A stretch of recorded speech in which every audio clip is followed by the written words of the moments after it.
Hi everyone, delonewolf here. Welcome back to the Sunday recap, my weekly vlog where I talk a little bit about my last week in games. And as always, I'll start with EVE Online. It's been a pretty good week in EVE Online. I would say around average in playtime, maybe a little bit more than average. But one thing that I've noticed, of course, in the EVE talk is that the minerals are crashing very badly at the moment. Probably the Rorcal business is getting into full swing, and that means that right now mining is very inefficient in Isaac.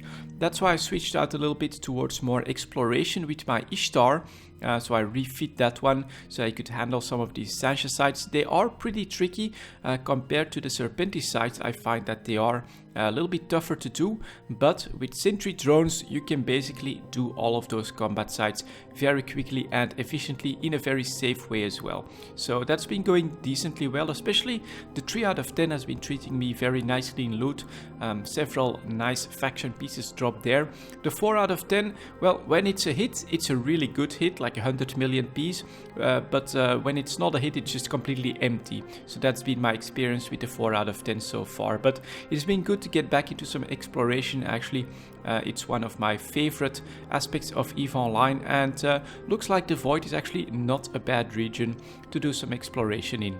Next to that, I've also been running my blueprint copy business. That is something that was basically halted when I removed the POS and when I still had to make the engineering complexes, but now that the research one is up and running quite nicely, I'm making blueprint copies in full swing because they are in high demand in Jita at the moment. The engineering complex blueprint itself gets you more than 100 million on the contract, so a lot of people are looking to create their own engineering complexes. I think because they're a bit cheaper than the citadels, but they are basically going to be as tough and not to crack as a citadel. A little bit less, of course, they've got less damage and things like that, but overall the mechanics are still just as rough for the attackers, and so I think a lot of people find it more affordable to go for the engineering complex, which on top of that, of course, for the small indie corporations, industrial corporations, is quite a boon, because then they can also add some rigs to create stuff more efficiently. So I think it makes sense. That also means that the components are in very high demand. Those are just selling out in the 4 days that I can make those. Yeah, it's just been a really good time to jump back into the blueprint copy business, and that also means that I've basically gone 100% copy at the moment. I'm not researching any blueprints for material efficiency or anything like that. We're just trying to make some money off of the hype of the engineering complexes at the moment. And other than that, just basically been taking my time. I think just like CCP is doing at the moment, we're keeping an eye on the actual influence of the Ascension expansion on the game itself. So on the development front, there's not that much new stuff to report, but from my perspective, it looks like the game does feel a lot more alive. There are more players around there. Hopefully that will translate into a big Nullsec war at some point. That's basically what the game needs at the moment, and next to that, it just looks like it's really functioning quite nicely. I have no complaints on performance or anything like that from EVE Online at the moment. And so in the upcoming weeks, it's just going to be finishing off my my Orca, which I still need to get the drones for that, then starting to work on some rigs for the engineering complexes. We'll see how those prices evolve. Should all go down a little bit, but it's actually, yeah, at the moment very expensive because it's also new. Next to EVE Online, I also played a little bit of Overwatch, just some quick play games, honestly, just to relax, playing it in a very casual way. There is no real pressure to play Overwatch. It's just something that I enjoy doing once in a while, maybe for like half an hour, 2-3 days a week or something like that. You just jump in a couple of quick play games, play your favorite characters. I really like Soldier, and for the healing, I really like the Lucio. So those are basically my 2 favorite picks. And then off pick, I usually go with something like a Junkrat, which I think can be very helpful in some offensive comps where you're completely stuck against the enemy. And otherwise, for my tank, It's gonna be the Roadhog. I love the hook, and then just killing their vital healers and things like that. So yeah, I'm still playing a little bit of Overwatch.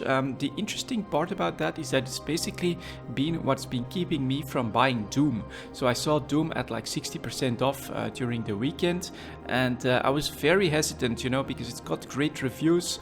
I actually did enjoy the multiplayer, although it was much more limited than what I've experienced in Overwatch.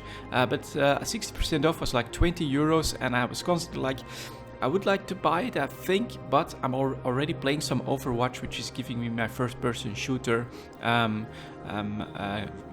needs basically met, and so as a result I decided not to pick up Doom just yet, but I am going to keep a close eye on that during the Steam winter sales, which should be coming as well. And if it gets to 75% off, I think it'll be like 15 euros. That's gonna be a no-brainer, and that's probably when I'm gonna pull the trigger on Doom itself. But for now, yeah, I'm enjoying Overwatch, and it's basically keeping me from pulling the trigger on other FPS games. And for the third game, we've still been playing a little bit of Stellaris. So that's a game that at the moment I'm playing in co-op with my brother. It's quite a lot of fun, but we're also not recording everything anymore. Doing like 2-hour sessions 2 times a week. It became a little bit more difficult for us to put that together because, well, of work. We both have real life jobs to tend to as well. They can be pretty important. And so from time to time, the schedule didn't work out all that well.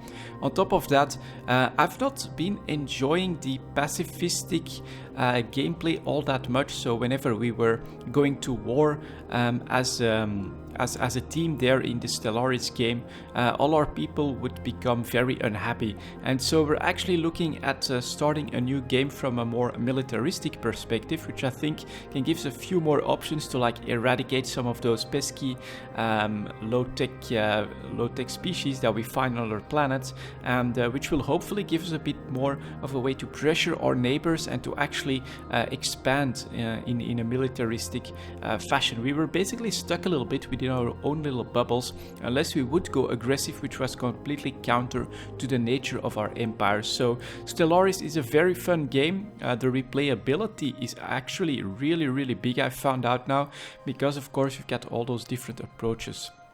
My brother likes to play with like a serene kingdom. They have like a big bonus to the number of planets that they can get in their core system, so they can basically have like 10 planets in their core systems under their own management, which makes them for a very small but tough empire that you can create that way. But I'm actually looking for a more militaristic, expansive empire that I can basically start going on some crusades, some military campaigns, to expand my influence and create different sectors depending on where I'm actually conquering star systems. But it's extremely fun. You have a lot of different ways to approach the game. You could also go for a technology-based race. You could go for a completely pacifist race that I would never attack. You get democracies. There's definitely a lot of options there, and that gives it incredible replayability. But whenever we start a new game, the AI does tend to like basically gang up on us, and so we need the right start to get this going in the right way. That's basically the same with Civ, right? You're constantly looking for that perfect start, and yeah, Stellaris has that a little bit as well. Absolutely great game to play in co-op with a couple of friends. And finally, there's Path of Exile. So I did jump in for a new character for the Breach League, which they've got going at the moment.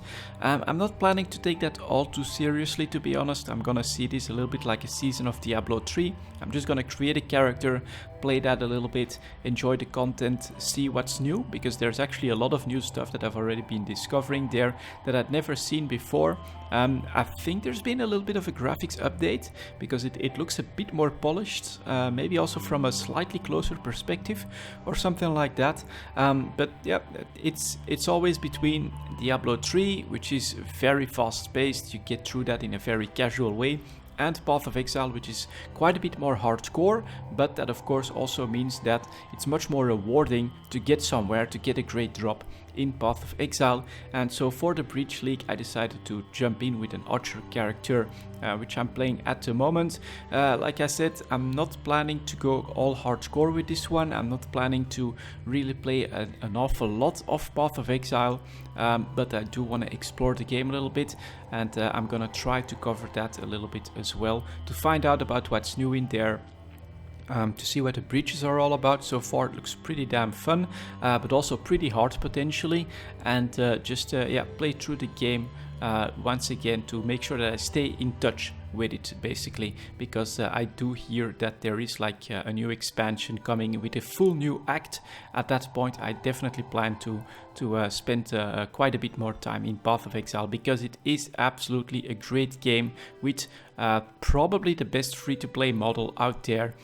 So if you want to enjoy something a bit more hard, a bit more difficult than Diablo 3 but in the same style, I would obviously highly recommend Path of Exile. And that's going to be it for this Sunday recap then, guys. Thank you very much for watching, and as always, I'll see you next time.